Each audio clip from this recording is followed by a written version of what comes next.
Ano ba kasing ginawa mo? Hinilamusan mo tapos kinuskus mo, di ba? Meaning, kasalanan mo talaga yan. Huwag mo nang kampihan yun. Ipopost ko talaga siya. Mag-SS din ako ng page niya. Lalagay ko rin ng link para awareness. Dapat malaman na agad ng mga tao na peke ang pagkakagawa niya, no? Para hindi na sila maloko. Buisit na yan. Yari yan sa akin. Sandali lang. Ay, hayan ka na naman sa social media mo. Puntahan mo na lang si Ate Janela. Kapitbahay lang naman natin siya. Sabihin mo sa kanya yung ganyan para kung magagawan pa ng paraan. Kesa naman maninira ka. Alam mo naman sa Facebook ngayon, mas pabor ang mga tao sa kasiraan ng iba. Mas okay kung sasabihin mo ang concern mo sa mismong tao kaysa ipadaan mo pa sa social media. Baka masira pa yung negosyo niya. Yun na nga lang ang bumubuhay sa kanila. Huwag kayong papaloko sa babae na to. Tingnan nyo ang nangyari sa pilikmata ko.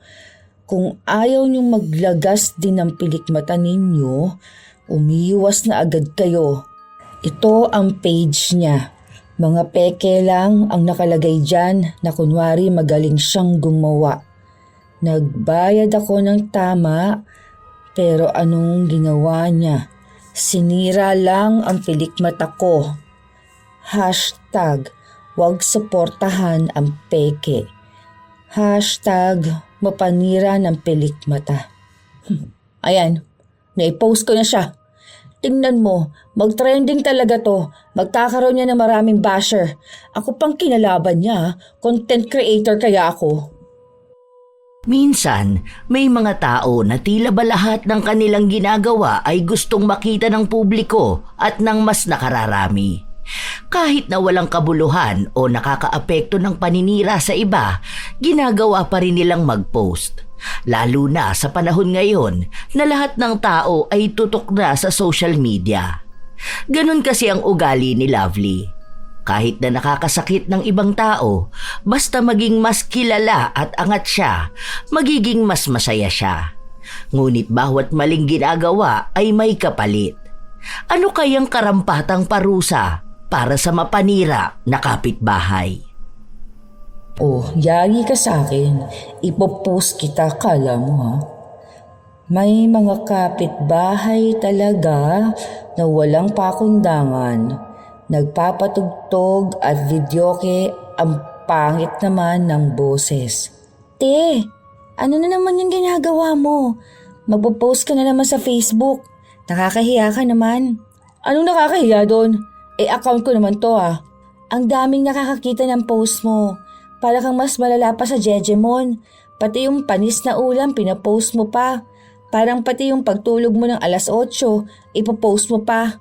Pati yung tubig na may lemon na iniinom mo, ilalagay mo pa sa story mo. Nakakahiya ka talaga. Oh, bakit mo ba ako pinakikialaman ha? Content creator ako, kahit ano talaga gagawin. Anong content mo? Oh, mag-review ng kung ano-ano. Pati mga palabas. O tapos i-post yung mga sa para sa mga awareness, ganun. Wala ngang kwenta laman ng account mo. Wala pang likes.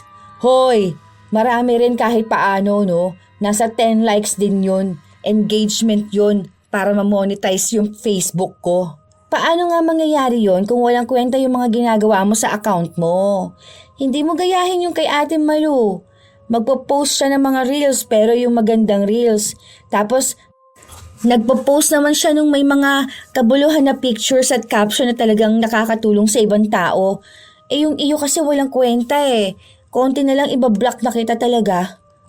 Wala akong pake. Basher ka lang. Basta account ko to, kaya gagawin ko kung anong gusto ko. Sinasabi ko lang. Hindi nagpatalo si Lovely sa kanyang kapatid. Basta ang alam niya lang, gusto niyang makita ng mas maraming tao ang mga ginagawa niya sa buhay. Kapag may nakakaaway siya, nagpo-post siya ng mga sama ng loob. Minsan may mga kaaway siyang pumapatol sa kanya. Minsan naman, pinababayaan na lang siya dahil hindi naman lahat ng tao ay sanay na makipag-away, lalo na kung sa social media. Isang araw, habang nakatambay sa labas si Lovely, nagpicture siya ng tutubi na dumapo sa lamesa niya.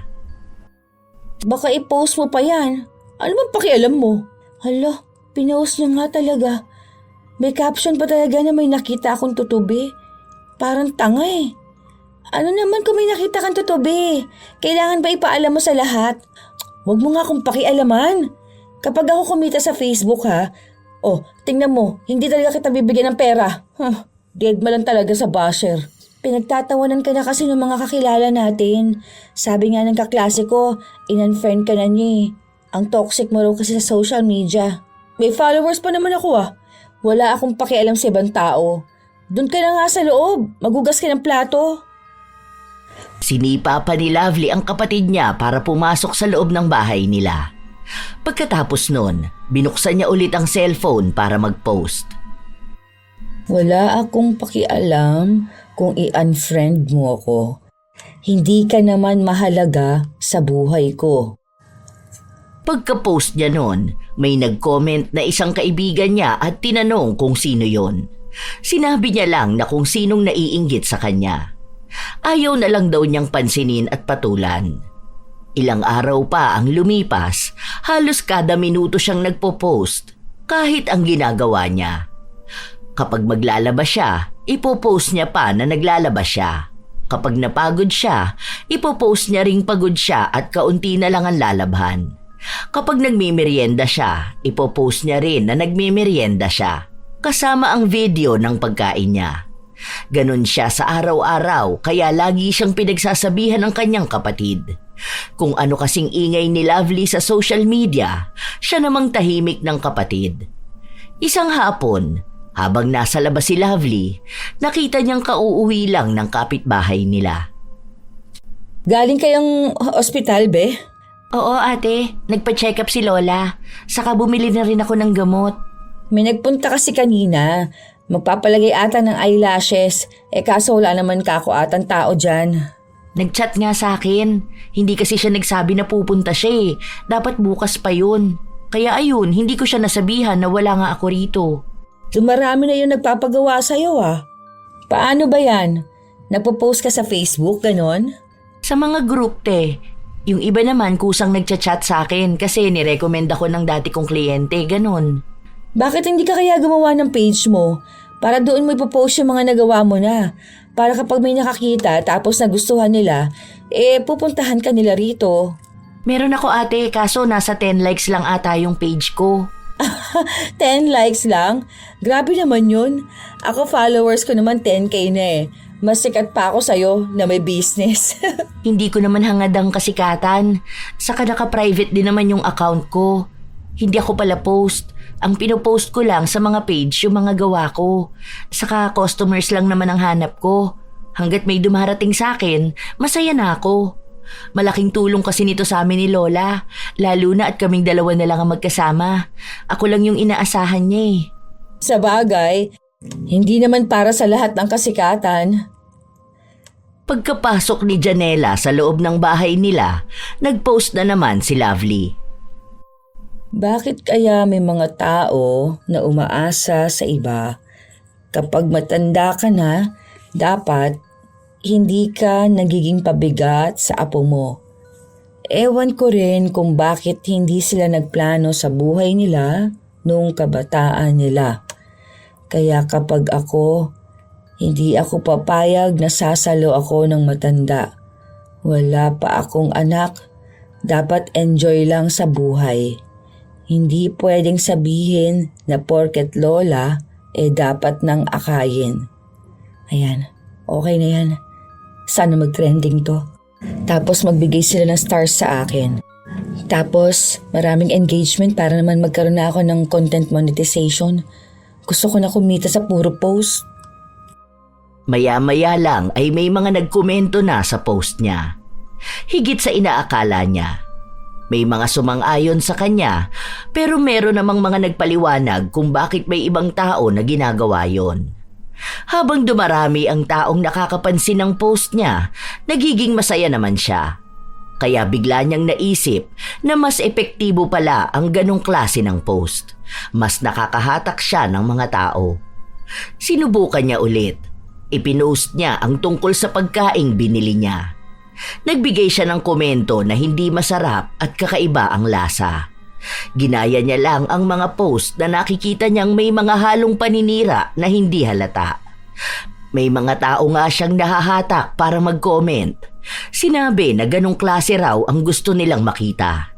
Yung nagsasabi ng totoo, hindi gaya ng iba na sinasabing maganda para lang sabihin na dayuhin ang lugar na yon. May nakita na akong gagawin ko para dumami ang followers ko. Ay, bahala ka dyan, te. Basta ako, in-unfollow kita.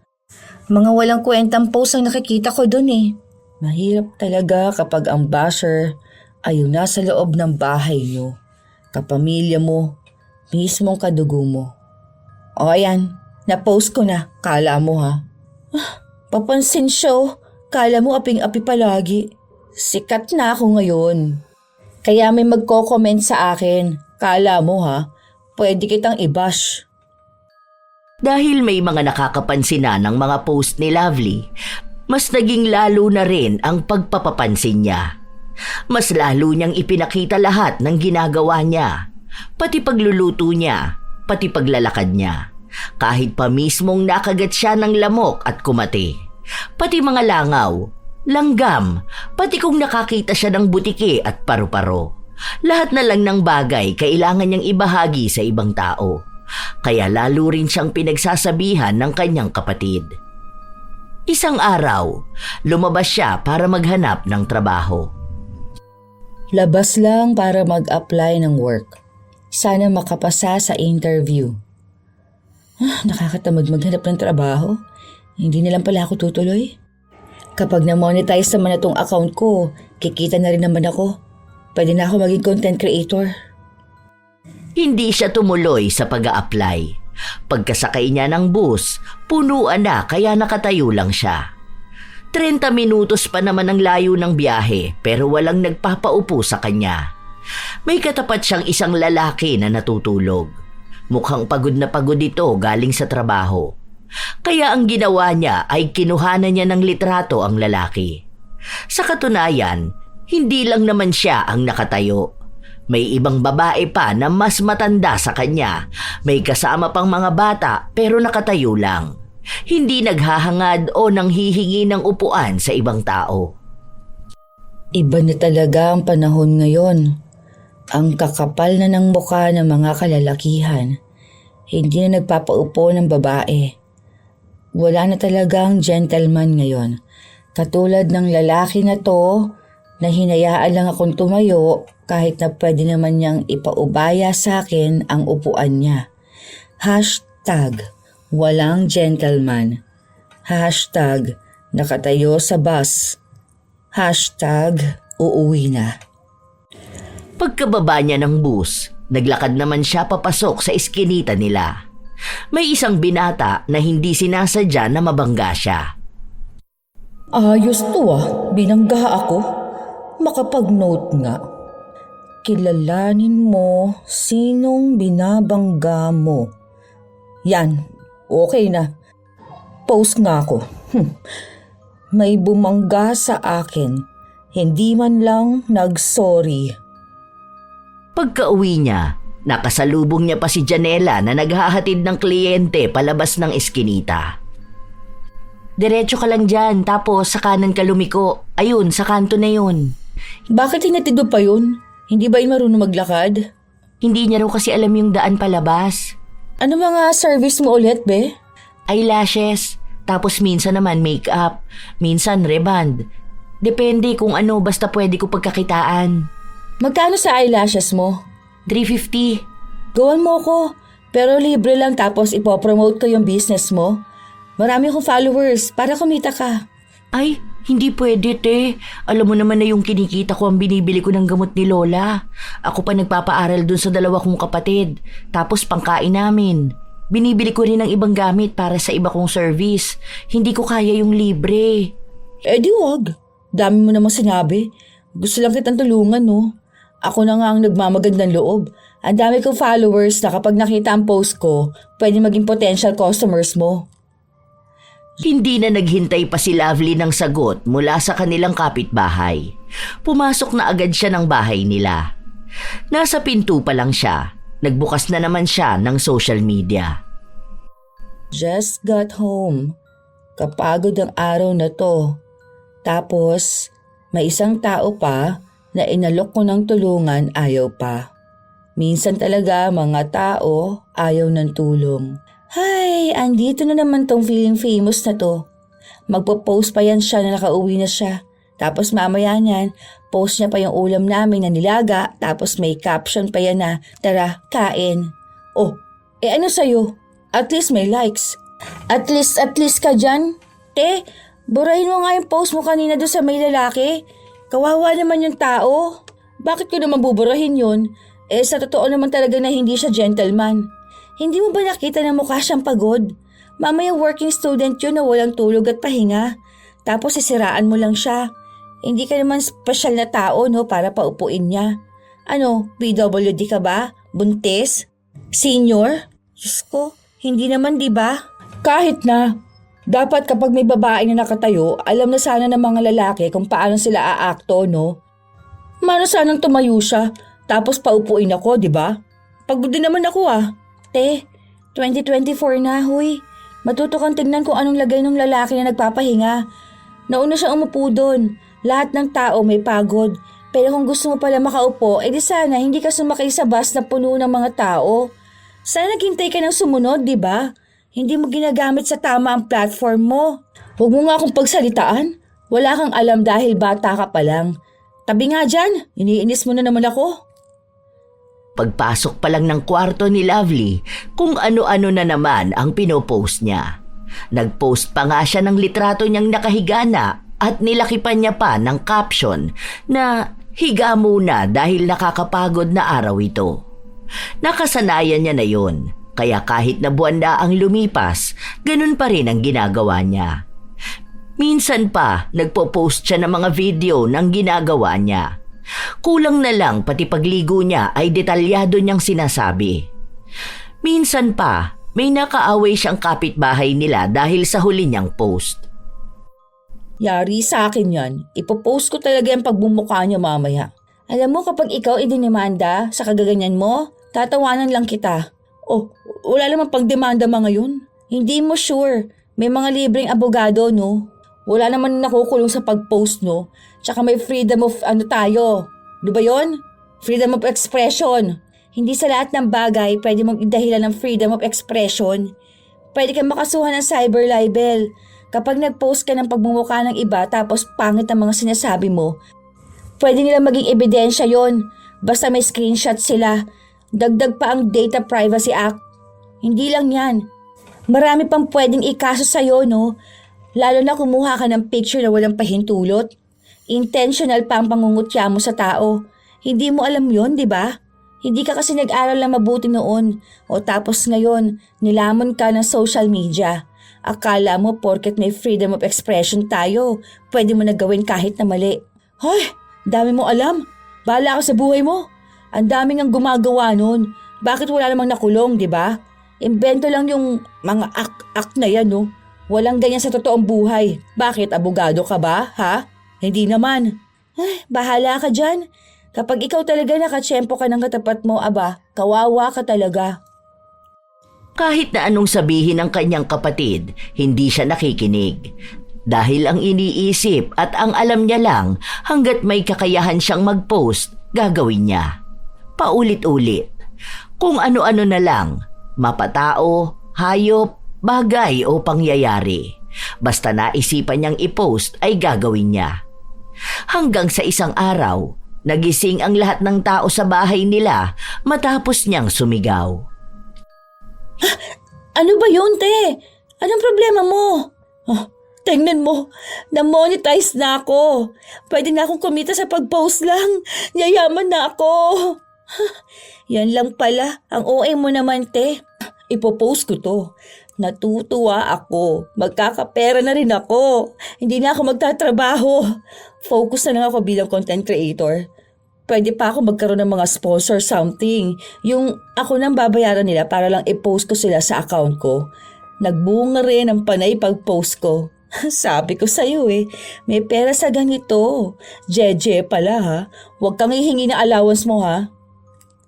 Hindi pa man nakakabangon sa higaan niya si Lovely, nagpost na agad siya ng napakahabang pasasalamat na nabigyan siya ng pagkakataon na kumita sa Facebook. Simula noon, mas lalong kung ano-ano na lang ang pinopost ni Lovely. Kukuhanan niya ng litrato o kaya video ang walang kwentang bagay sa kanya ipopost para panoorin ng mga sumusubaybay sa kanya. Kada may like o kaya comment, ipopost niya rin. Basta may laman lang palagi ang kanyang account. Isang beses pa, may kapitbahay na naman siyang kinaiinisan. Ipopost ko to. I-delete ko na lang mamaya.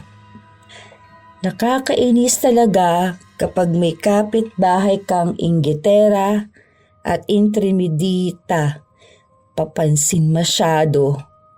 Napakaarte at nakakapikon. Hindi makaintindi tapos mukhang dugyutin pa.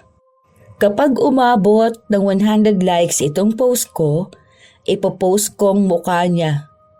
Comment na rin kayo kung gusto nyong makitang mukha ng dugyutin na yon. #papansin. #small content creator. #sendme*. May mga nagkomento rin doon, lalo na ang mga kapwa niya tsismosa. Kaya nung kinahapunan ay pinakita niya ang mukha ng kapitbahay nila. Dahil doon, nag-away sila lalong dalawa. Ipinost din ng kapitbahay nila ang mukha niya.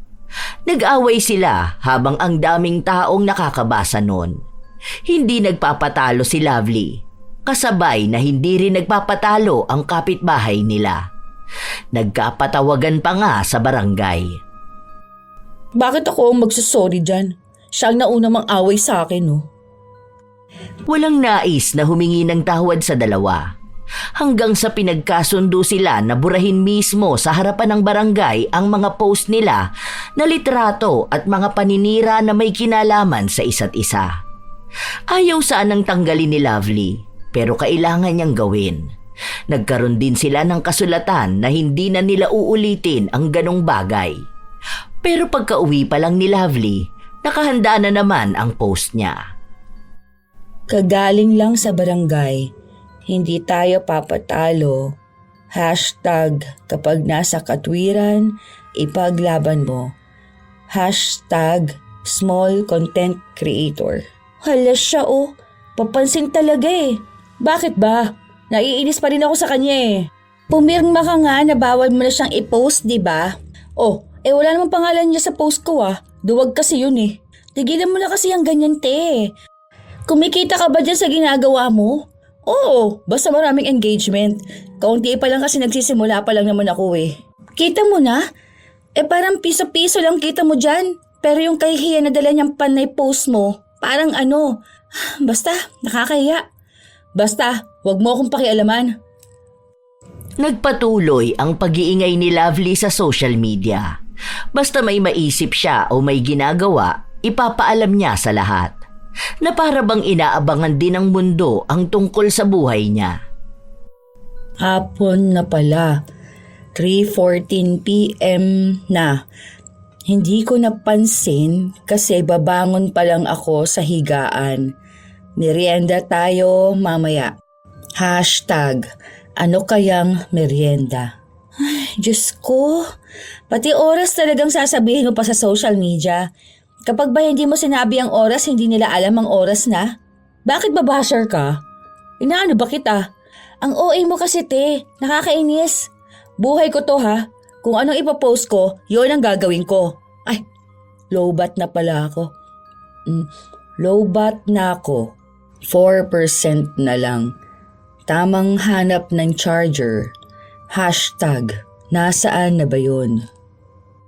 Napapailing na lang ang kanyang kapatid. Hindi niya alam kung anong gagawin para lang tumigil ang kanyang ate. Hindi naman niya ito pinipigilan na mag-post. Pero wag naman daw sana na lahat ng kilos niya ipapaalam niya sa mundo. Na mismong pag-inom niya ng tubig o kaya ay nabulunan siya, sasabihin niya sa social media. Parang wala na siyang itinago sa publiko. Alam na alam ang lahat ng nangyayari sa kanya. Isang araw, Habang nagvi-video si Lovely ng kanyang sarili, dumating na naman sina Janela at ang lola niya. Ingat ka po, La. Iapak niyo po muna yung kanan yung paa. Sandali lang. Ang sakit ng balakang ko. Anong nangyari sa kanya, be? Nadula siya sa CR, te. Kumusta naman? Okay na ba? Okay naman na kahit paano. Papahinga lang muna. Okay, sige. Yung matanda naming kapitbahay nadula sa banyo. Okay na siya ngayon. Papahinga lang. #kawawa na matanda. #support small content creator. Ayan, sana marami mag-engage. Hindi naman pinopromote ni Meta. Kakainis naman. Wala akong gaanong kinita ngayong buwan na to Ano kaya mga sikat na content? Ilang linggo pa ang lumipas. Walang ibang ginawa si Lovely kundi mag-isip ng pwede niyang i-post. Minsan kasi nawawala ng tao na sumusuporta sa kanya. Kahit na i-post at ikwento na niya ang nangyayari sa kanya buong araw, wala nang pumapansin sa kanya. Kaya mas lalo siyang naiinis. Isang araw, nakita niya ang post ni Janela na umaangat. Ang daming nagko-comment at ang daming natutuwa sa mga gawa niya. Mas umangat siya kaysa kay Lovely kaya nakakaramdam siya ng inis. Isang araw, habang nagpapainit ng likod si Edith na lola ni Janela, nakisabay si Lovely. Painit lang ng likod ngayong umaga. Anong ginagawa mo? Nagpo-post po. Bakit? Kailangan bang ilagay mo lahat ng ginagawa mo? Malamang, content creator nga ako, di ba? Ibig sabihin lang nun, dapat alam ng mga supporters ko kung anong ginagawa ko sa araw-araw. Hindi mo alam tong ganito kasi wala ka namang Facebook. Hindi ka naman sikat. Nagtanong lang naman ako. Minsan talaga, may mga tao na kokontra sa ginagawa mo kahit hindi naman nila alam kung anong mayroon sa'yo. Pero wag tayong papaapekto. Tuloy lang ang buhay. Hanggat alam mo ang pangarap mo, hindi ka pwedeng kontrahin ng kahit na sino. #tuloy ang buhay.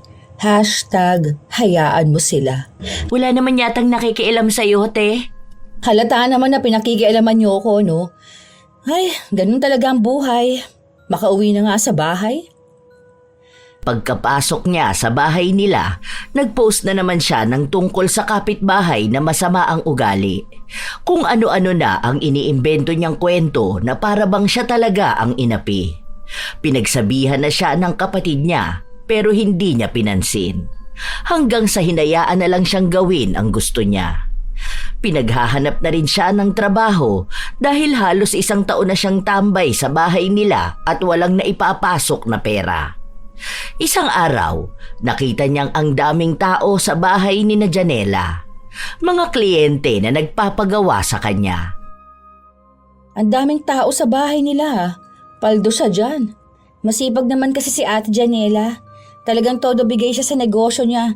Buti pa siya, may ginagawa sa buhay. Hindi lang yung panay post ng walang katuturang bagay. Kikita rin ako dito sa ginagawa ko. Sinabi mo na yan eh. Wala ka pa ngang nagiging sahod dyan. Ano? Nakaabot ka na ba ng 1,000 dyan?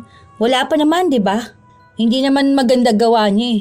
Tsaka hindi naman karerahan ng buhay. Hindi ako nakikipag-unahan sa kahit na sino. Hindi nga karera ang buhay, pero hindi pwede magpakastuck sa isang bagay na hindi ka naman aasenso. May mga taong pwede sa kanya maging content creator. Meron ding hindi. Huwag nang ipilit kung hindi para sa'yo. O, ano na naman yung ginagawa mo? Magpo-post ka na naman? Anong sasabihin mo na may basher ka na naman? Ipo-post kayo motivational, no? Para naman hindi isipin ng mga tao na nahuhuli sila sa buhay. Walang mangyayari sa pag-motivate mo sa kanila kung ikaw mismo hindi naman mamamotivate. Alam mo, kung gusto mo sumikat sa social media, dapat gamitan mo ng utak. Hindi pwedeng walang kwentang post. Ano ba namang gagawin ng tao doon? Tingin mo ba magiging interesado sila kung ang mababasa lang niya kung anong oras na, kung sardinas ang inulam mo? Wala silang pakialam sa ganun. Ang sumisikat, yung may mga mapapala sila. May bago, may masaya o may kakaiba. Hindi yung normal na nangyayari sa kanila sa araw-araw. Hindi yan. Yung iba nga mag-hello lang siya, nagiging sikat na agad. Depende na lang talaga yan. Bahala ka sa buhay mo. Basta sinabi ko na sa'yo. Kasi ako, tutok din ako sa social media. Dami kong nakikita. Naiirita pa nga ako kapag ang pinopost yung mga walang kwenta, na pati pagtawid nila sasabihin pa. Wala naman akong problema sa mga post na nasa galaan. May biniling bagong gamit, may achievement. Ang ayokong yung pinopost, pati yung paghahanap ng charger. Ano kaya yun? Hindi ka kasi content creator kaya hindi mo yun alam. Kapag ito na yung ginagawa mo, malalaman mo kung bakit ganito ako. Ipinagtanggol pa rin ni Lovely ang kanyang sarili. Hanggang sa isang araw, nagpasya siyang magpalagay ng pilikmata kay Janela. Gusto niyang i-video yon para may maipakita siya sa mga tao. Schedule kita bukas, te ha? Meron kasi ako ire-reband ngayon eh. Kailangan kong unahin yon kasi last week pa siya nagpa-schedule. Hindi naman pwede yun ha. Ako nga yung nandito. Mas una naman ako kaysa sa kanya, di ba? Tsaka para saan pa na magkapit-bahay tayong dalawa? Minsan na nga lang ako magpapaayos ng pilikbat ako. Tsaka iba-vlog ko kasi to. Ipapost ko yung reels. Ayaw mo yun? Libre na yung pag-promote ko sa negosyo mo. Buti nga magbabayad pa ako sa'yo Tapos ipapost pa kita. Ako na muna. Aalis ako bukas Mamayang gabi na lang, te. Basta matapos ko agad. Dalawa kasi yun Ako na lang ang pupunta dyan sa inyo mamayang gabi. Sure yan ha? Baka naman pagod ka na nun at inaantok. Tapos baka hindi mo na ako magawa ng mas maayos. Hindi naman pwede yung ganun. Baka magreklamo lang ako sa'yo. Hindi yan. Kaya ko pa naman yun. Saka hindi naman masyadong pagod yung kamay ko nun. Basta magkaroon lang ako ng pahinga. Okay, sige. Hintayin na lang kita mamaya. Inihanda na lang ni Lovely ang kanyang gagamitin para makuhanan ang pagsasaayos ng kanyang pilikmata. Mabilis lang din namang lumipas ang oras hanggang sa inayos na ni Janela ang pilikmata niya. Nagbayad naman siya ng buo at maayos. Ang ganda ko naman dito. Ang ganda ng mga vlog kapag ganito, no? Kitang-kita sa video. Gaano katagal to? Mga 1 year? 1 year pa nga. First time mo ba, te? 1 to 2 weeks lang yan. Depende sa pag-aalaga mo. Oo, te, mga 1 to 2 weeks yan. Basta wag mo lang kuskusin lalo na kapag naliligo ka. Tapos wag mong hilahilahin. May iba kasi na kapag bored sila, hinihilan nila Kasi malalagas din pati yung pilikmata mo. Hintayin mo na lang kasi kusa naman yan mawawala ng dikit. Ay, ganun? Walang 1 year nito? Tara nga, picture tayo. Ipopost ko to para may ibang makakita tapos magpapagawa sa'yo. May commission ba ako pag nakakuha ako ng customer? Depende, te. Anong depende? Dapat tag-50% tayong dalawa. Hoy, huwag ka naman ganyan, te. Ipopost mo lang naman yan I-post mo man yan o hindi, may mga customer talaga si Ate Janela. Maawa ka naman sa tao. Daig mo pa mga sikat na influencer Akala mo talaga may fandom siya na mahihikayat. Hoy, sikat pa rin ako, no? Yung mga pinopost ko, umaabot yung iba ng 1K views. Kahit na, hindi pa rin tama yung nagagatasan mo si Ate Janela. Huwag na kayo magtalo. Okay na sa akin kahit hindi, te. Kahit wag mo na lang ako i-post. Kasi may sarili na rin naman akong page. Doon ko na inilalagay yung iba. Saka tumataas na rin naman ang followers ko doon. Nasa 3K lang ang followers mo doon. Wala naman sa akin yun Basta may customers ako. Basta may kinikita ko. Kailangan ko kasi sa bahay namin saka kay Lola. Lalo na ngayon na ang daming dagdag sa gamutan niya. Kaya kahit wag mo na ako i-post Salamat na lang. Umuwi na rin si Janela matapos nun. Wala pang isang oras na inilalagay ang pilikmata ni Lovely, naghilamos siya. Kinuskus niya rin ang mata niya kahit na sinabi na sa kanya na wag niyang gagawin. Pinaalalahanan din siya ng kapatid niya pero hindi niya sinunod. Hindi siya nakinig sa sinabi sa kanya kaya ang nangyari, naglagas ang ilang bahagi ng pilikmata niya. Pati tunay na pilikmata niya ay nalagas. Nung nakita niya ang sarili sa salamin, inis na inis siya. Buwisit naman talaga Kaya hindi ako naniniwala dyan kay Janela eh. Yari sa akin to, ipopost ko talaga siya. Hindi naman kasalanan ni Ate Janela nangyari dyan. Hindi mo ba nakita na nasira yung gawa niya? Hindi dapat ganito. Nagbayad naman ako ng maayos O tapos masisira lang yung totoong pilik mata ko? Ano ba kasing ginawa mo? Hinilamusa mo tapos kinuskas mo, di ba? Meaning, kasalanan mo talaga yan. Huwag mo ngang kampihan yun. Ipopost ko talaga siya.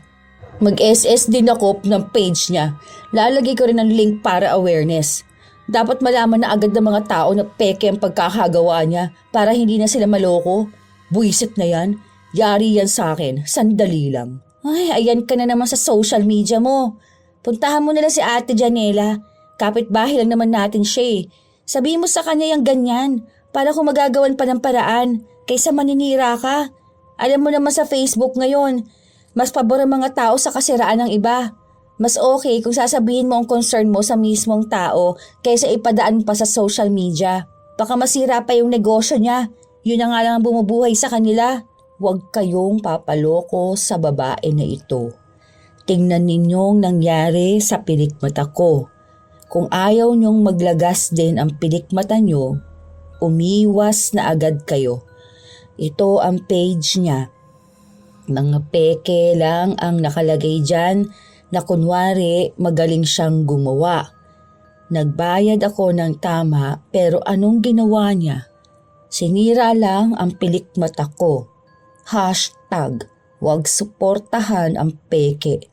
Hashtag, mapanira ng pilikmata. Ayan, na-post ko na siya. Tignan mo, mag-trending talaga to, magkakaroon niya ng maraming basher. Ako pa ang kinalaban niya, content creator kaya ako. Talagang ipinost mo siya? Hindi ka na naawa sa tao. Ginagamit mo talaga yung platform mo para sa ikasira ng iba. Ewan ko sa'yo, ang pangit ng ganyang pag-uugalit eh. Kinaumagahan, pagkagising ni Lovely, ang daming notification. Lahat galing sa post niya tungkol kay Janela. Grabe naman to. Umabot ng 30k reacts. Tapos nasa 4k ang comments. Ang dami. Hala, ano sabi dito? Kaya ako naniniwala ako na hindi dapat suportahan yung mga ganyang negosyo. Hindi na nga sila nagbabayad ng tax, ganyan pa sila. Oh, tama. Hindi naman registered yung business niya. Ito pa comment. Ang arte mo naman. Mukhang sinadya mo lang naman tanggalin yan para ipamukha na nalagas talaga. Ilang taon na ako nagpapa-eyelash, alam ko kapag sadya ang pagkakatanggal. Ah? Mas marunong ka pa sa akin ha, teka. Delete ko comment mo at ibablock kita. Buti pa tong ibang tao sang-ayon at kinakampihan ako. Habang nagbabasa si Lovely, nakarinig siya ng pagkatok sa pinto nila. Mag-isa lang siyang naiiwan sa bahay dahil nag-aaral ang kapatid niya habang ang ina naman nila ay nagtatrabaho. Tumayo siya para buksan ang pinto. Nakita niya si Janela. Te, pabura naman ako ng post mo. Ayusin ko na lang yung pilikmata mo. Hindi ko naman alam bakit ganyan ang nangyari. Wala pa kasi nagrereklamo sa akin na ganyan.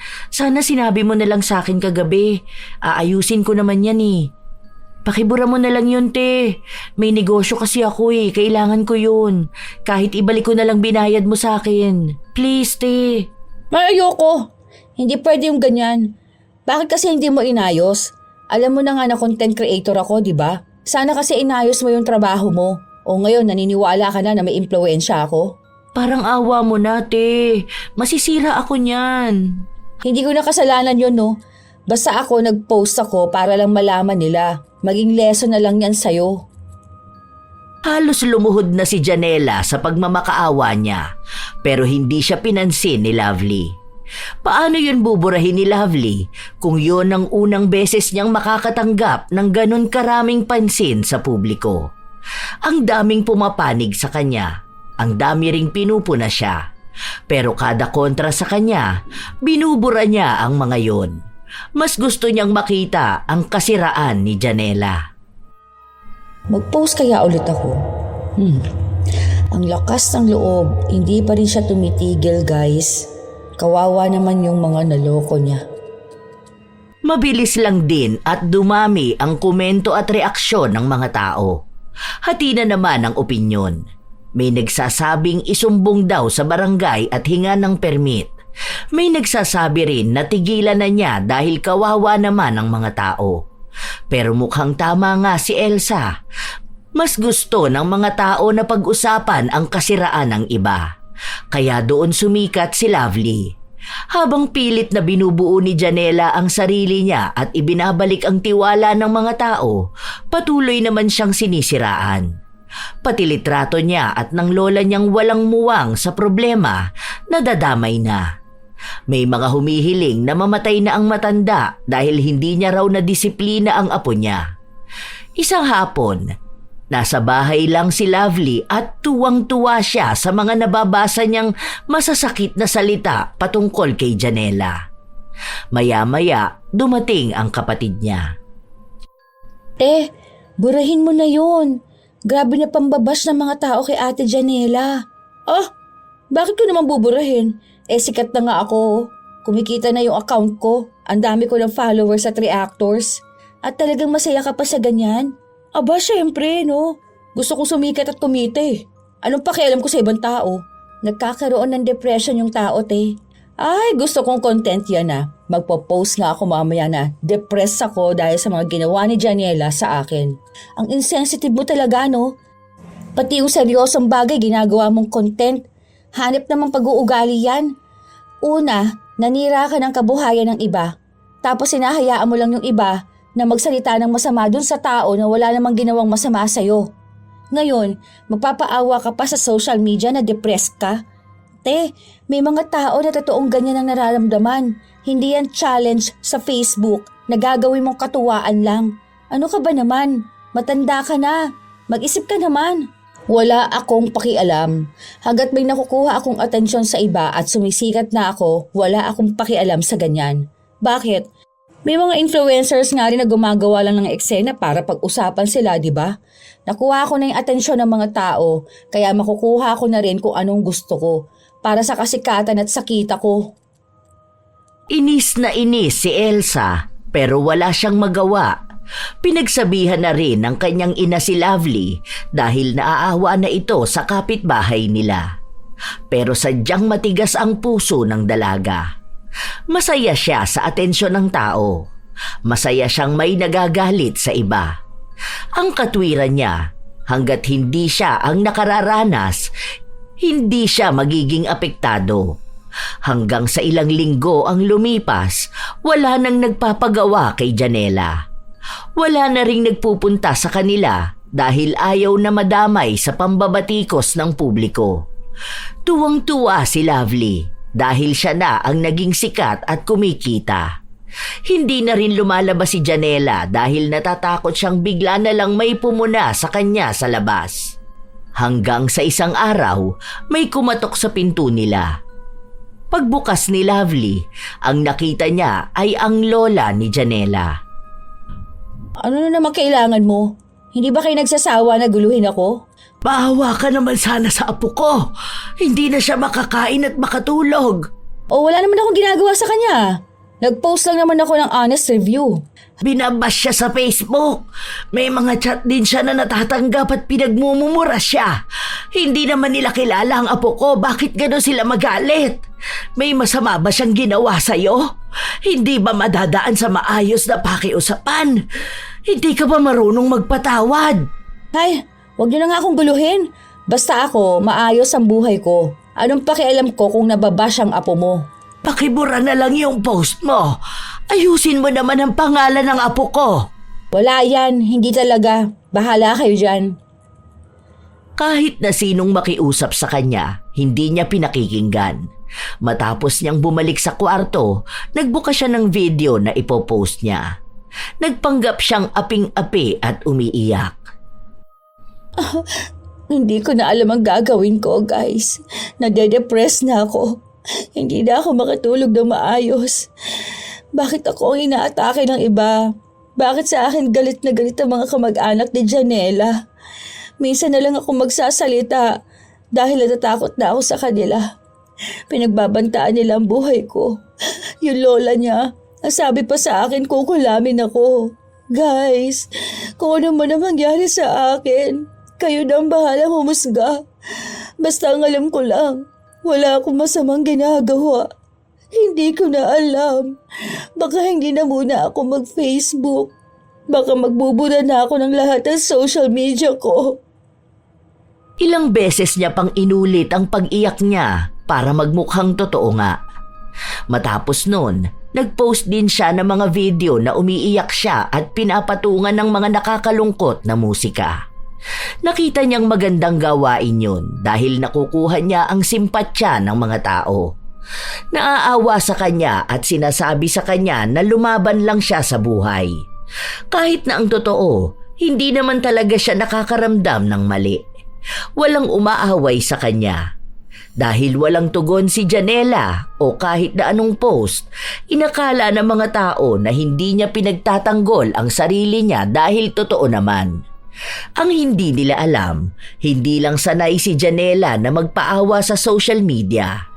Ayaw niya rin magkalat. Isang araw, nagpunta na naman si Janela sa bahay ni na Lovely para makiusap sa kanya. Kapansin-pansin ang pagbagsak ng katawan ni Janela. Ano naman bang kailangan mo?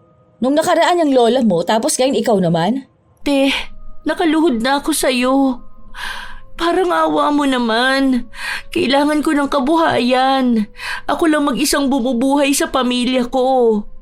Yung lola ko, ilang araw na siyang hindi nakakainom ng gamot. Wala ako ibang makuhang pera na maipantutos to sa kanila.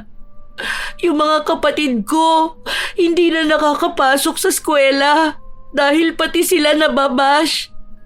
Maawa ka naman, te. Ilang buhay ang nakasalalay sa post na ginawa mo. Parang awa mo na. Ano bang gusto mong gawin ko? Kahit halikan ko pa yung paa mo, basta alisin mo lang yung paninira sa akin. Uy, talaga ba? Kaya mong halikan ng paa ko? Oo, kahit na ano gagawin ko, basta tanggalin mo lang yung post tungkol sa akin. Sige nga, wait lang. Bubuksan ko lang ang video ko. Habang binubuksan ni Lovely ang kanyang cellphone, bigla namang dumating ang kanyang kapatid. Hoy, Ate Janela, ano ka ba? Huwag kang lumuhod dyan. Tumayo ka dyan. Bakit ba ginagawa yan? Wala kang kasalanan. Papansin ka na naman, Elsa, ha? Nakita mo na nga nahahalikan niya yung paa ko eh. I-video ko lang para may pang-reels ako. Ang kapal naman ng mukha mo. Nakakahiya na kapatid kita. Ano bang akala mo sa sarili mo, ha? Diyos ka ba? Humihingi siya ng pakiusap sa akin. Kailangan niyang paghirapan yon. Ang sama ng ugali mo. Ikaw na nga nakagawa ng masama sa isang tao. Kung ako sa inyo, Ate Janela, kasuhan mo yan para naman makulong siya. Ba, hindi pwede yung ginagawa niyang ganyan. Ang dami niyang danyo sa dapat pagbayaran. Hindi kasi nag-iisip yan eh. Nakakayang malaman ng iba na ganyan ang ate ko. Kailangan ko kasi talaga magkaroon ng kabuhayan ulit eh. Nawala na ng tao na nagtiwala sa akin. Tapos kahit na hindi naman ako may gawa nun sa iba, akong nirereklamo nila. Kaya ang dami na rin hindi naniniwala sa akin. Hindi na ako makatulog ng maayos. Hindi na rin ako kumakain dahil ang daming problema sa buhay ko. Yung lola ko, mas naaawa ako sa lola ko na walang gamot. Kailangan pa namang tuloy-tuloy yung gamutan niya. Humihingi ako ng tulong sa iba naming kamag-anak pero wala namang gaanong tulong. Yung ibang binibigay nila, pagkain ni lola o kaya pambayad namin ng bills. Kung alam niyo lang na yun lang ang pinagkakakitaan ko. Yun lang ang meron ako. Yung trabaho ko lang na yun ang pinagkukunan ko ng lahat. Maawa naman na kayo sa akin. Hindi ko na alam kung anong pwede kong gawin. Hindi naman ikaw ang may kasalanan noon. Masyado lang mataas ang ambisyon ng isa rito. Akala mo naman magiging totoong masaya siya kapag napansin siya ng mga tao sa social media. Hindi niya alam na kapwa niya mga demonyo yung naninira sa taong hindi naman nila kilala. Mga walang utak. Wala kang alam dahil hindi ka naman content creator. Ganun talaga sa industriya. Kailangan mo ng issue para sumikat at magkapera ka. Kabuhayan ko rin to. Pero sana wag naman umabot sa punto na ganito. Hindi naman ako mahilig sa social media pero hindi na ako makapag-open. Kasi kahit hindi ko kilala, pinagmumumura ako. Hinihiling pang mamatay na kami dahil salot kami sa mundo. Di wala naman akong ibang ginawa kundi ang magtrabaho lang. Ang kumita lang. Kapag may problema, pwede namang idirekta sa akin eh. Tumatanggap naman ako ng pagkakamali ko. Kapag alam kong kailangan ayusin, inaayos ko naman. Huwag kang magdrama dyan. Hindi yan tatalab sa akin. Kahit pakonsensyahin ni Elsa ang kanyang ate, wala talaga itong ibang maramdaman. Talagang gusto niyang itodo kung ano ang ginagawa niyang paninira. Hindi siya nakakaramdam ng kahit na anong awa. Dahil para sa kanya, trabaho lang naman yun. Minsan na kasi siyang nakasahod, kaya pinagpatuloy na lang niyang gamitin ang issue ni Janela. Ilang linggo pa ang lumipas, nagiging mahina na ang issue ni Janela. May mga hindi na kumakagat sa mga post na ginagawa ni Lovely, kaya nag-iisip siya ng ibang paraan para magkaroon ng iba pang issue. Isang hapon, kinuhanan niya ng litrato si Janela. Nakatulala lang ito, payat na payat. Nakakasira talaga ng buhay ang pagiging adik. Naaawa naman ako pero pinili naman niya yung ganyan. Gusto niyang masira ang pangarap niya kaya wala na akong magagawa doon. #iwasan ang droga. Nagkaroon ng iilang komento sa post pero hindi ito naging ganon kaingay katulad nung mga unang beses. Hindi na alam ni Lovely kung ano pang gawa-gawang issue ang pwede niyang ibato kay Janela. Pero mukhang galit na sa kanya si Edith. Minsan pa, kahit hinang-hina na ito maglakad ay pinuntahan siya sa bahay nila. Talagang hindi mo tinigilan ang apo ko! Talagang hindi niyo rin ako titigilan, no? Ang sama ng ugali mo! Sana manigas yung mga kamay mo para hindi ka na makapanira ng ibang tao! Panay ka post sa social media! Talagang sinumpa mo pa ako, no? Akala mo naman epekto sa akin yan? Nek-nek mo. Hindi ka lang kasi marunong mag-Facebook, kaya ganyan ka. Lahat ng ginagawa mong mali sa kapwa mo, tandaan mo na may malaking balik yan sa'yo. Lalo na kung ang ginagawan mo ng masama ay yung mabuting tao. Eh di wow, mabuting tao. Kwento nyo yan eh. Masama ako dyan. Sige lang, pagtawanan mo lang. Ewan ko na lang kung makatawa ka pa kapag nanigas na yung mga kamay mo. Oh, tingnan mo. Hindi naman naninigas, di ba? Inaasar-asar ni Lovely ang matanda na para bang gusto talaga niyang ipangalandakan na mali siya ng piniling kalabanin. Na kahit sa sumpa ay hindi siya natatakot. Lumipas pa ang ilan pang mga araw, walang nangyayari. Hindi pa rin umeepekto ang sumpa, kaya lalong natatawa si Lovely. Isang araw, habang nasa labas sila kumakain, may nakita siyang isang lalaki na kumakain mag-isa. Kinuhanan niya ito ng video. Sino na naman yan? Huwag mo ipopost yan. Nako, baka makulong ka na talaga, ate. Alam mo ba na nasa 12 years ang tagal ng pagkakakulong ng isang tao kapag kinasuhan siya ng cyber libel? Sus! Kunwari lang yung ganyan. Wala namang nakukulong sa ganyan, no? Tsaka, katuwaan lang naman tong ganito, no? Kasi tingnan mo, mag-isa lang siyang kumakain. Nakakahiya yun. Ako, ayoko mag-isa lang akong kakain, no? Dahil nakakahiyang walang kasama. Ano yun? Walang kaibigan? Walang pamilya? Hindi ba pwedeng kumain siya mag-isa? Dahil gusto niya na mag-isa lang? Wala naman sigurong batas na nagsasabi na hindi pwedeng kumain mag-isa, di ba? Ako nga kumakain din ako mag-isa eh. Nakakaawa na ako noon. Palibasa duwag ka. Matanda ka na, yung utak mo nakakulong lang sa social media. Wala ka sa reality. Oh, edi ikaw nang matapang. Basta wag mo ipopost yan ha. Mukha pa namang mayaman yan. Kapag yan nakakita ng abogado, yari ka talaga. Bahala ka sa buhay mo. Hindi ka namin dadalawin sa kulungan ha. 12 years ka doon. Hindi ka rin namin bibigyan ng multa. Magkano atang multa doon? Nasa 200k yata. Takot ka naman masyado, katuwaan lang naman to. Hindi nakinig si Lovely. Pagka-uwi nila, hinanda na muna niya ang gagamitin niyang katatawan ng salita para sa video na ipopost niya. Naligo muna siya bago niya yon ginawa. Kawawa naman tong lalaki na nakita kong kumakain mag-isa. Mukha siyang iniwan ng pamilya niya.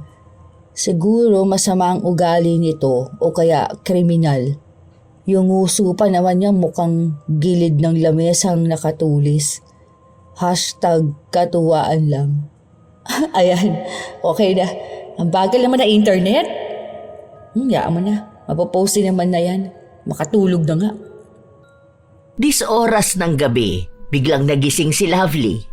Paano ba naman ay biglang nanigas ang kanyang mga kamay? Akala niya nung una ay namamanhid lang, pero nananakit talaga ang mga buto-buto. Hindi niya maigalaw ng maayos ang kanyang mga daliri. Aray ko. Sakit naman ito. Ay, sa lamig ba to? Napilayan atang kamay ko. Aray! Hindi niya maitikom ang mga daliri niya dahil sobrang sakit. Hindi siya makahawak masyado ng kahit na ano. Pero sa halip na humingi siya ng tulong sa pamilya niya, nagawa niya pang mag-post na masakit ang mga daliri niya. Nakita niya rin na ang daming nakapansin ng post niya tungkol sa lalaki. Ang daming tawang-tawa sa kanya. May nag-edit pa ng mukha ng lalaki at sa gilid yung lamesa. Meron pang tinulisan lalo ang bibig ng lalaki. Sa pagkatawa ni Lovely, naipost niya ang mga litrato na yon kalakip ang mga nakakainsulto, ngunit dinadaan sa biro na caption. Kinabukasan, masakit pa rin ang kanyang mga daliri. Grabe ka naman, te. Bakit naman ganito ginawa mo doon sa tao? Hindi mo naman siya kilala. Bakit mukha naman... Aray! Ay, bigla na namang nalakit tong mga daliri ko. Naninigas na naman, oh. Aray! Aray ko! Sakit! Oh, ayan, buti nga sa'yo. Namagana talaga yung daliri mo. Napunta dyan yung virus. Mabuti nga. Huwag ka na raw kasi panay post. Manahimik ka na. Aray ko. Sakit talaga. Grabe. Ma, tulong! Dahil namimilipit na sa sakit si Lovely, dinala siya sa ospital. Pero wala namang nakitang mali sa mga daliri niya. Niresetahan lang siya ng gamot, kaya inis na inis siya. Gustong-gusto na niyang mag-post tungkol sa mga doktor na hindi gumamot sa kanya, pero nahihirapan talaga siyang igalaw ang mga daliri niya. Halos buong araw siyang hindi kumikilos. Hindi niya mahawakan ang kanyang cellphone. Ang boring naman. Aray, sakit na naman. Hindi tuloy ako makapag-post. Mag-rant talaga ako niyan. Sasabihin ko talagang walang kwentang mga doktor sa ospital na yun. Mukha sila mga pera. Aray, sakit. Sakit na naman. Nako, kaya nga nangyayari sa'yo yan bilang parusa sa'yo. Ang sama ba naman ng mga pinagpo-post mo eh. Tingnan mo, hindi mo na magawa ulit, di ba? Sana ganyan ka na lang talaga para hindi ka na makapanira ng ibang tao. Masyado ka kasing mapanira ng kapitbahay. Wala ka bang puso? Ay, ako pang walang puso, te. Di ba nga pinaluhod mo pa si Ate Janela? Tapos gusto mo pa siyang humalik sa paa mo? Deserve mo yan, no? Nakakasawa rin mga post mong walang kwenta. Para matuto ka naman sana na wag na mag-post ng walang kwenta. Tapos wag ka na mag-post kapag hindi mo naman kilala ang tao. O kaya kasiraan ng iba. Aray, grabe. Ayan na naman, ang sakit na naman. Tawagan mo si Mama. Ang sakit talaga. Aray ko. Dinig na dinig sa labas ang hiyaw ni Lovely. Kahit na anong oras ay umaatake ang sakit na nararamdaman niya. Hindi siya makakain hanggat hindi siya sinusubuan dahil hindi nga siya makahawak. Hindi rin siya makaligo. Hindi niya malinisan ang kanyang katawan. Wala na siyang magawa dahil hindi nga niya maigalaw ang mga daliri niya. Umiiyak din siya palagi dahil hindi siya makapag-post. Ang dami pa naman sana niyang sasabihin, lalo na tungkol sa kanyang mga daliri. Isang araw, nasa labas siya habang nagpapahangin, nanakit na naman ang kanyang mga daliri. Pinipigilan niyang ipakita ang sakit dahil nakikita siya ni na Edith at Janela. Ano? Masakit ba? Ang alin? Walang masakit sa akin, oh. Huwag mo na siyang pansinin, La. Napaparusahan ka na sa mga pinaggagawa mo. Mabuti nga. Ang dami ng taong apektado sa mga ginawa mo. Ah! Aray! Ayan na naman. Naninigas na naman ang mga daliri ko. Paano? Iyang mga daliri na yan ang ginamit mo para may mahirapan at magdusa ng mga tao. Kung sana ginamit mo ng mas maayos ang impluensya mo, hindi yan mangyayari sa'yo. Aray ko! Ikaw ang may kasalanan nito. Isinumpa mo ba naman ako eh? Aray! Mangkukulam ka siguro. Hindi na nakapagsalita pa ulit si Lovely dahil sa sakit na sakit siya sa mga daliri niyang sobra na ang paninigas. Lagi niyang sinisisi si Edith sa nangyari sa kanya. Kung makakapag-post lang ulit siya, baka kung ano-ano na lang kwento ang gagawin niya. Malamang ay sisiraan na naman niya ang maglola. Lagi niya ring sinasabi sa kanyang pamilya na isinumpa siya kaya ganon ang nangyayari sa kanya. Pero hindi siya pinaniwalaan. Hanggang sa nagpatuloy ang pananakit ng kanyang daliri. Inabot na yon ng ilan pang mga buwan. Habang siya ay nahihirapan at nagdurusa, unti-unti namang nakakabawi si Janela. May pailan-ilang tao na bumabalik sa kanya at nagpapagawa. Kahit paano kasi ay natatabunan na ang issue na ginawa ni Lovely. Nung nalaman yon ng dalaga, naiinis siya.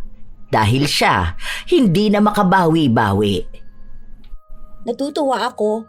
Buti nilang okay na si Ate Janela. Kaunti man yung tao na nagtitiwala ulit sa kanya, at least meron na ulit. Ganun siguro talaga kapag wala kang ginagawang masama. Lagi pa rin papabor sa'yo ang tadhana. Tapos yung mga masasamaang ugali, ayan, pinaparusahan. Talaga ba? Hindi rin naman aray! Ayan na naman. Ay, ang sakit na naman ang mga daliri ko. Buti nga ganyan ka ngayon. Kasi malamang, kung nakakapag-post ka, hindi mo tatantanan si Ate Janela. Baka sisiraan mo na naman siya. Kawawa naman sila. Talagang sinubok siya ng panahon, no? Ang hirap mabash, no? Kahit na wala ka namang ginagawang masama. May mga tao kasi talaga nagaya mo eh. Yung alam lang magalit at manira ng iba. Wala nga akong aray. Ay, teka, may tao ata, no? May kumakatok eh. Teka, lalabas lang ako. Pagpunta ni Elsa sa pinto, nakasilip si Lovely. Nakita niya ang isang lalaki, may pulis at may taong taga-barangay. Lumapit din ang kanyang ina at mukhang seryoso ang nangyayari. Maya-maya pa, umalis ang mga lalaki. Ano yun? Bakit daw? Pinapatawag ka, te. Ako? O bakit ako? Yung lalaki na pinost mo na sinasabi mong kasing tulis ng lamesa ang uso, nag-file ng kaso sa'yo, cyber libel. Kakausapin daw muna ni mama kasama ka. Makikiusap daw na areglohin na lang. Kapag hindi yun pumayag, aakit ang kaso. Pwede ka makulong. Talaga ba? Joke ba yan? Hindi to joke, te. Serious offense ang ginawa mo. Yan ang sinasabi ko sa'yo eh. Ayaw mo maniwala sa akin na pwede kang makasuhan. May mga ebidensya sila. Una, kumuha ka ng video ng isang tao nang walang pahintulot. Pinakialaman mong private space niya. Ipinost mo pa na may panlalait na caption. Intentional ang panlalait mo sa kanya. Nakaapekto sa trabaho niya at sa mental health niya. O ngayon, nag-file ng kaso ang mga magulang niya laban sa'yo. Malaki ang hawak nila dahil ang daming ebidensya na nasa Facebook mo. Kawawa ka naman, makukulong ka nate. Ayoko, makiusap ka sa kanila. Kahit na ganon ang nangyayari, ayaw pa ring tanggapin ni Lovely ang pagkakamali niya. Pinagtatanggol niya ang kanyang sarili. Sinasabi niya na hindi naman daw niya sinasadya yung ganon. Hindi naman daw talaga para pagtawanan. Pero huli na ang lahat. Marami nang nakuha sa kanya na talagang pinagtatawanan niya ang lalaking hindi naman niya kilala. May mga post pa siya ng mga edited na larawan ng lalaki. Doon niya lang nalaman na may kaya ito sa buhay. Abogado mismo ang nanay nito at kahit na anong pakiusap ng ina ni Lovely, hindi nagbibigay ng pagkakataon ang ina. Dapat daw matuto ang mga taong alamin muna ang inilalagay sa social media. Dahil sa panahon ngayon, nauuna ang daliri kaysa sa utak. Kaya nararapat lang mahatulan ang sino mang naninira ng dignidad ng iba bilang katuwaan. Naging malaking problema yon sa pamilya nila, lalo pat ang bilis kumalat ng tsismis. Kung dati si Lovely ang nagsisimula ng issue, ngayon siya na mismo ang issue. Grabe mga pinagsasabi ng mga tao sa'yo, oh. Dati kasama mo itong mga to na nambabash, ah. Ngayon ikaw na ang binabash. Ganon talaga sa mundo ng social media. Ika nga, think before you click. Yan kasi, sa kagustuhan mo sumikat, o ayan, sikat ka na. Nakikita na nila mukha mo, oh. Ini-edit ka na rin nila. Ang sakit na nga ng mga daliri ko, eh. Hindi na nga ako makakilos, hindi pa sila naawa sa akin. Hindi nila ako pinapatawad. Paano ka naman kasi patatawarin kung hindi naman totoo yung paghingi mo ng tawad? Nako, kung kay Ate Janela nga hindi ka humingi ng tawad, doon pa kaya sa lalaki? O ano, nakakita ka ng katapat mo ano? Hindi ka kasi naniniwala na may seryosong kaso yung mga ganun eh. Paninira sa tao yun. O ayan, abogado pa pala ang nanay. Hindi na madaan sa pakiusapan. Okay lang yan. Siguro naman makukulong ka niya ng mga 6 years lang. Kunwari kung makukulong ka sa 2025, bali mga 30-31 siguro makakalabas ka na. 41 ka na nun. Di ka nakakatuwa Oo, hindi rin naman nakakatuwa yung ginawa mo. Bakit yung iba, hindi naman nakukulong? Te, may mga journalist nga na nakulong dahil sa cyber libel. Ano bang akala mo sa batas? Walang content creator sa ganyan. Lalo ka na, mababa ka lang na tao. Buti nga kinasuhan ka lang. Kung iba yan baka pinapatay ka na. Kung ako sa'yo, umamin ka na sa pagkakamali mo. Tanggapin mo. Tapos alamin mo kung paano ka makakabawi. Kasi maawa ka naman kay na mama. Stress na sila, totoo lang. Hindi na nila alam kung anong gagawin nila. Wala tayong pera. Kung may bilang kaso mo, o saan sila kukuha? Ano, magbebenta sila ng bahay? Hindi naman siguro sila pwedeng kumatok sa puso ng sambayanan tapos ang dahilan nila ipantutubo sila sa anak nilang nakulong dahil sa cyber libel. Mag-isip ka, te. This time, gumamit ka ng utak. Hindi puro fame ang iniisip mo. Umuusad ang kaso. Hindi na talaga alam ng pamilya ni Lovely ang gagawin nila. Lumalala rin ang sakit ng kanyang mga daliri. Dahil hindi niya alam ang nangyayari sa social media, hindi niya alam kung anong pinagsasasabi sa kanya ng mga tao. Palapit ng palapit ang pagbibigay ng sentensya sa kanya. Doon niya lang napagtanto ang mga dapat niyang gawin. Sa pag-iisa niya sa loob ng kwarto at paglayo sa social media, natutunan niyang hindi habang buhay iikot ang buhay niya na alam dapat ng publiko ang ginagawa niya.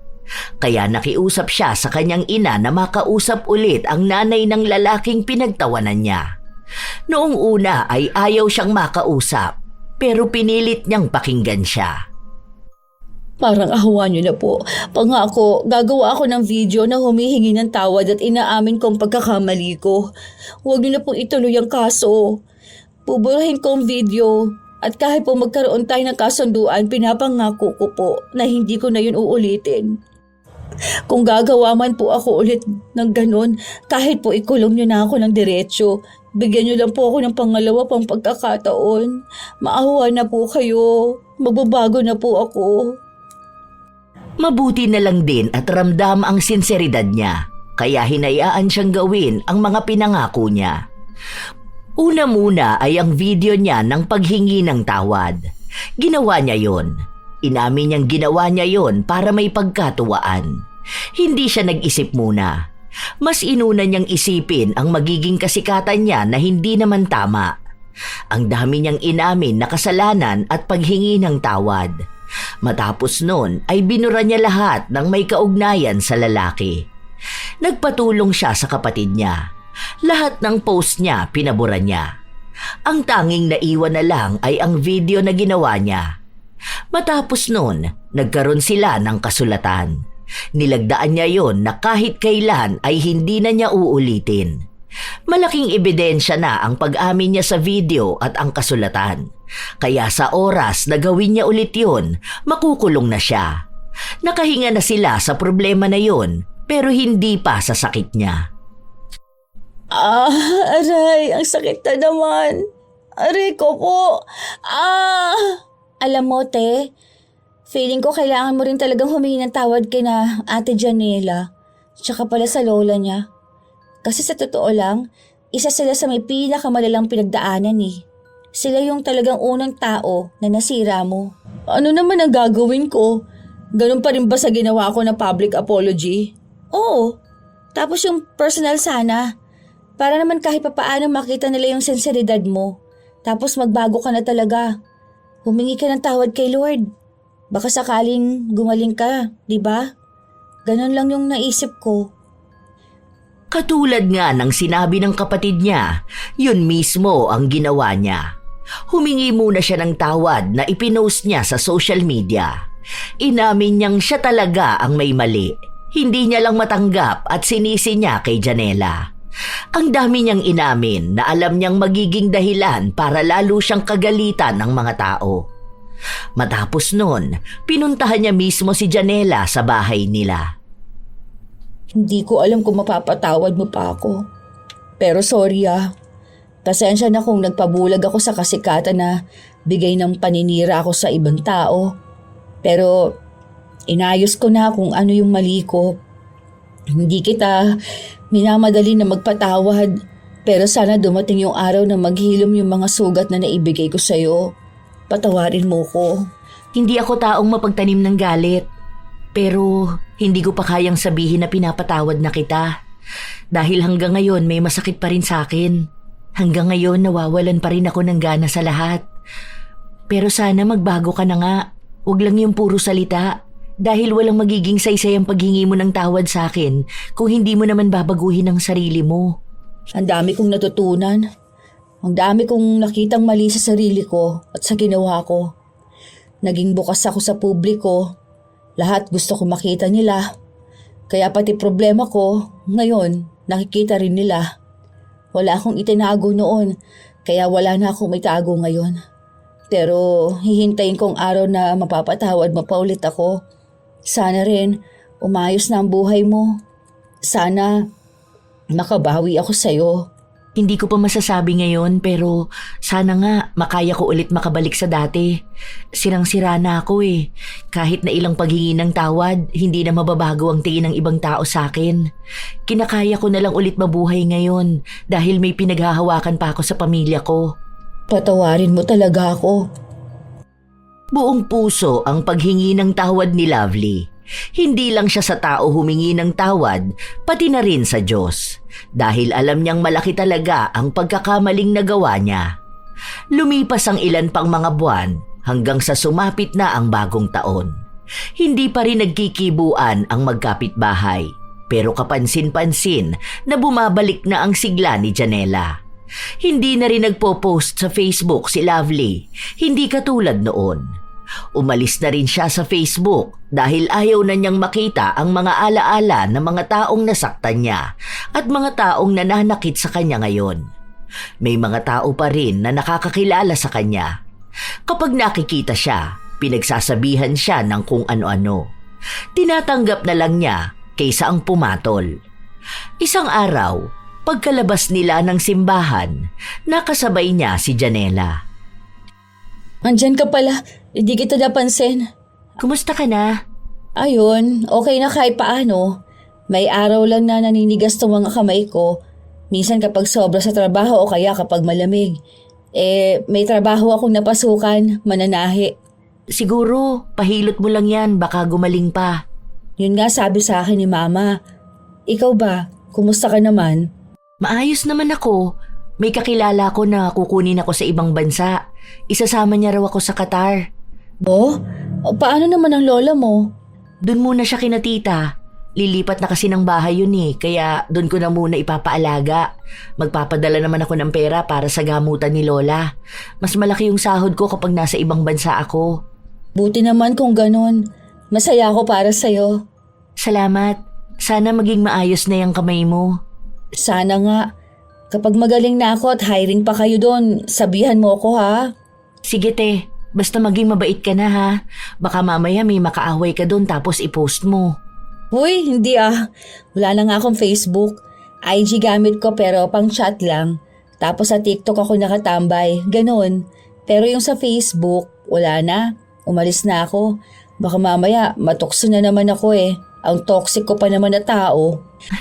Basta huwag ka na uulit sa ganon. Lalo na ngayon, ang daming issue na puro na lang post sa Facebook. Kung hindi lang dahil sa paghahanap ng customers, baka umalis na rin ako sa Facebook. Kaya nga, dun ko nga napagtanto na ang saya palang lumabas sa social media. Kumbaga, noon nakadepende doon ang buhay ko. Ngayon mas masaya na ako kasi hindi ko na kailangang idepende sa ibang kasiyahan ko. Hindi ko na kailangang ipaalam sa kanila yung ginagawa ko. Kaya dapat lagi mong tatandaan, think before you click. Sabi nga sa akin ni Elsa, post wisely. Nakapagpatawad naman si Janela pero hindi sila naging magkaibigang dalawa. Hanggang ngayon, wala silang naging ibang koneksyon. Ang alam lang ni Lovely, naging maayos na ang buhay ni Janela. Habang siya, inayos na rin ang kanyang buhay. Umaasa siya na mawala na rin ang isyu niya sa kanilang lugar para makakilos na siya ng maayos. Kahit ngayon naman sumasakit pa rin ang mga daliri ni Lovely pero minsan ay nakakaya niya, minsan naman ay hindi. Lagi niya lang inihihingi ng tawad ang mga nagawa niyang mali. Lagi niyang kinakapitan ng Diyos para lang mawala ang anumang sumpa na nakakapit sa kanya. Sadya talagang may mga tao sa panahon ngayon na umaasa sa social media. Tila ba nagiging bukas na libro na kayang ipakita sa publiko ang anumang meron sila. Hindi iniisip ang mga bagay na maaaring makasira sa kanila o sa ibang tao bago mag-post. Sa bawat pindot ng kamera at tapik ng daliri, naghahanap sila ng papuri, ng tawa, ng pansin, kahit kapalit nito ay dignidad ng kapwa.